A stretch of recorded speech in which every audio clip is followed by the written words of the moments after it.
Day 1229 of the Ukrainian War Map, also known as the Russo-Ukrainian War. Juzzie here, and today is another update as I take a simplified and down-to-earth approach to some of the most important happenings on the ground in Ukraine. So starting off, we'll take a look at those Russian losses, as currently Russia sits on more than 1,026,000 military personnel losses, representing an additional 1,180 in the past day. Then as for hardware, 2 tanks, 3 APVs, 39 artillery, 2 rocket launchers, an air defense system, and 1 aircraft, which looks to come from destruction at the Borisoglepsk Airbase in Russia's Voronezh region coming into the weekend, with reports that a depot with munitions, a trainer aircraft, and possibly other aircraft that were hit. Then headed to the map, where Ukrainian UAVs and naval drones are attacking Russian territory. First up at Novorossiysk on the edge of the Black Sea, back in the heat of it all, becoming targeted by air and sea drones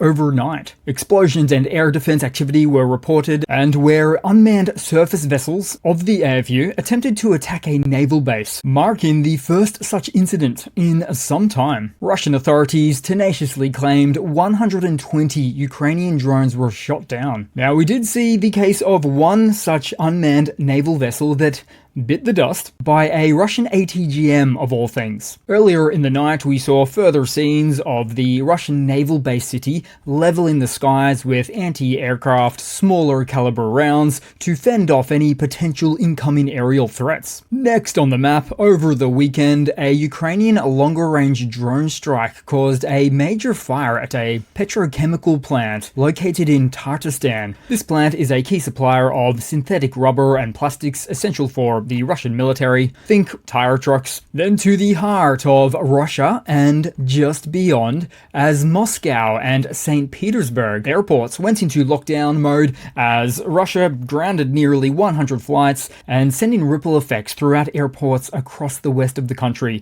The cause? Russian air defenses scrambled after 4 drones targeted Moscow. And on the aviation front, also seen was how summer isn't getting any better for Russian aviation, both civilian and military, as this morning a civilian AN-2 aircraft dealt with a crash landing at Shita in the Siberian south. Miraculously, everybody survived, though it's an event that serves as yet another stark reminder of the deteriorating state of Russian civil aviation, where airline incidents in Russia have tripled over the past 2 years. You might expect the old AN-2s to not be subject to Western sanctions due to being as homegrown as you can get for Russia, but that's not actually the case, as they were all built in Poland and Ukraine, which also happens to be where the original factory parts can only be sourced from, or not so much sourced from, by Russia these days. Next up, and even further east of here, because leading into the weekend, a blast triggered a fire that damaged key sections of the Vladivostok pipeline,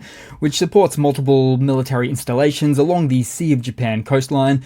It's a location that's so far away from the SMO front lines, and yet there's no shortage of suspect sabotage events like this to be found in this far eastern pocket. Then lastly for Russia, and just hours ago, another tanker is reportedly sinking after an explosion at Russia's Ust-Luga port in the Leningrad region. The incident occurred during the loading of ammonia, resulting in breaches to the vessel's hull.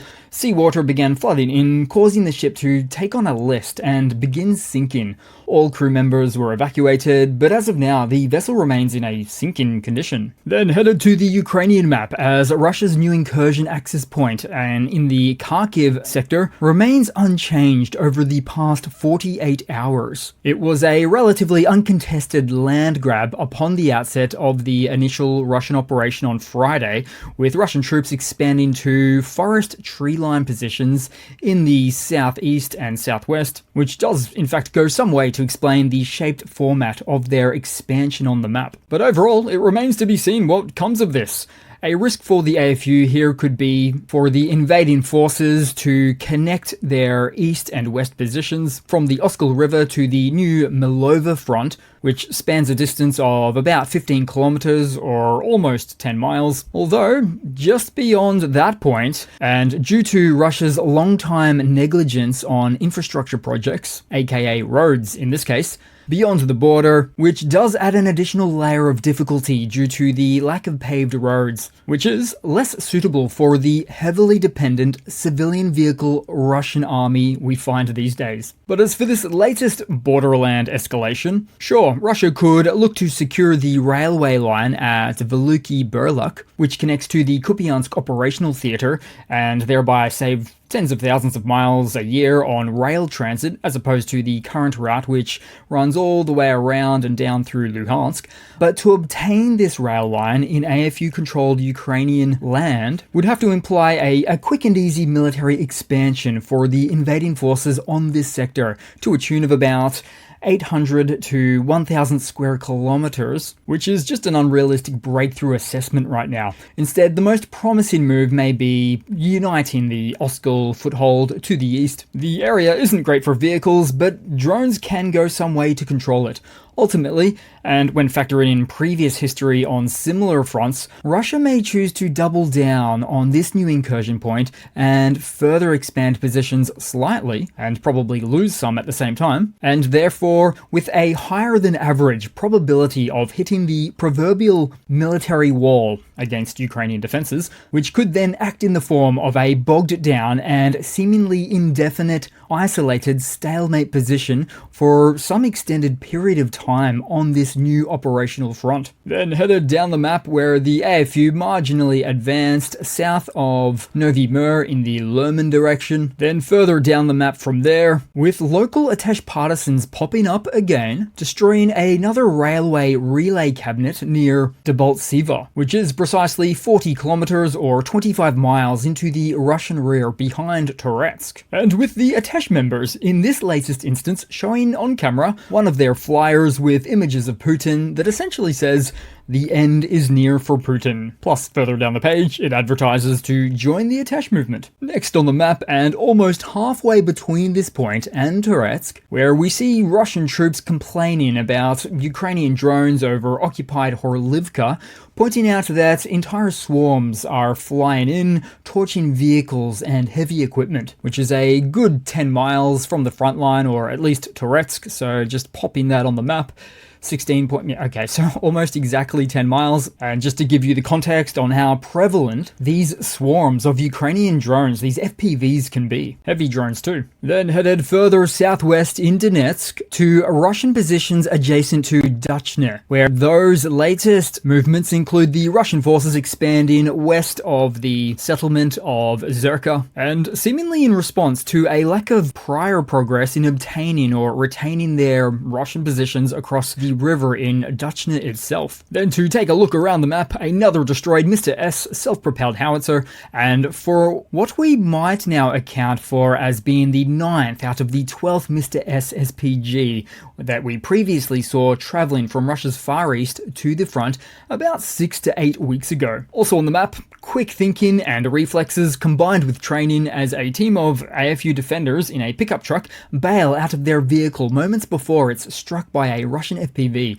No injuries were sustained, and it's a notable event in that all modern-day armies should unquestionably be prepared for these types of events, as modern warfare has now changed forever. The irony here, of course, is that so many elements within the Russian army are still significantly undertrained for responding to such threats. Also on the map, well-known member of the 155th Marine Brigade, Yevgeny, is now in Ukrainian captivity. Life in prison for him then. He's not getting a prisoner swap, because Yevgeny, along with his brigade, faced multiple allegations of war crimes, especially when it comes to the treatment of Ukrainian POWs. Their 155th Marine Brigade, as of now, has suffered heavy losses, with about 80% of its personnel lost during battles for Volodar, leading to morale and discipline issues, all likely playing its role in the eventual capture of this individual. Now to the news, and for what could mark a change of pace, because after a phone call between President Zelensky and President Trump,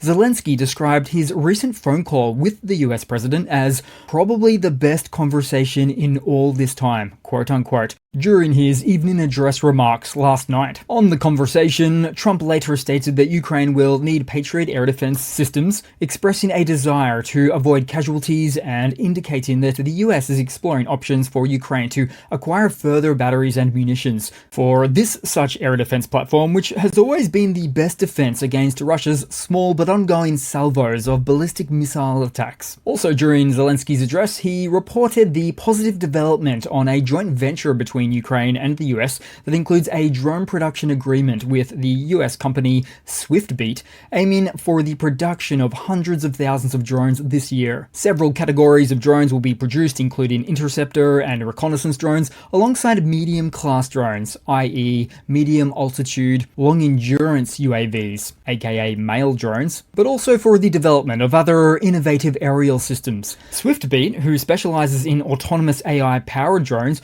already has a significant presence in Ukraine and collaborates closely with Ukrainian engineers and the military conducting drone testing on Ukrainian territory. So for both countries of the US and Ukraine, this partnership doesn't just bolster Ukraine's defenses, it also strengthens US security by ensuring advanced drone technologies stay in allied hands and by sharpening both nations' edge against evolving threats like these. Then to some Russian news, as the Kremlin cracks down on more oligarchs, this time targeting gold kingpin Konstantin Strakov. Now, Strakov, the owner of a gold mining enterprise in Russia's Chelyabinsk region and a regional parliamentary deputy, tried to jet out of Chelyabinsk for Turkey in his Bombardier $50 million jet, but his getaway was halted by the Federal Air Transport Agency and the FSB. Federal agents stormed the plane, snatched Strakov's cancelled foreign passport, and seized the jet on the spot. Strakov is now grounded in Russia, with assets probably ripe for the pick-in by a cash-starved Moscow. And so, another Russian oligarch billionaire learns the hard way. You can run from the Kremlin, but you can't fly. Stay clear of windows, sunshine. Then headed across to a quick funny to round off the video today, guys, and to a story that I suppose I was born to tell on YouTube, but I'll keep this one brief, because only in Russia, where some small town outside of Moscow has been living in fear of a guy that locals are calling the shit Avenger, as he's been going around throwing buckets of crap into various establishments. The reason? Crappy customer service. So that's it for today, guys. Thanks again for watching. Please continue to like, comment, subscribe, and I do hope to see all of you guys there in the next one. Cheers!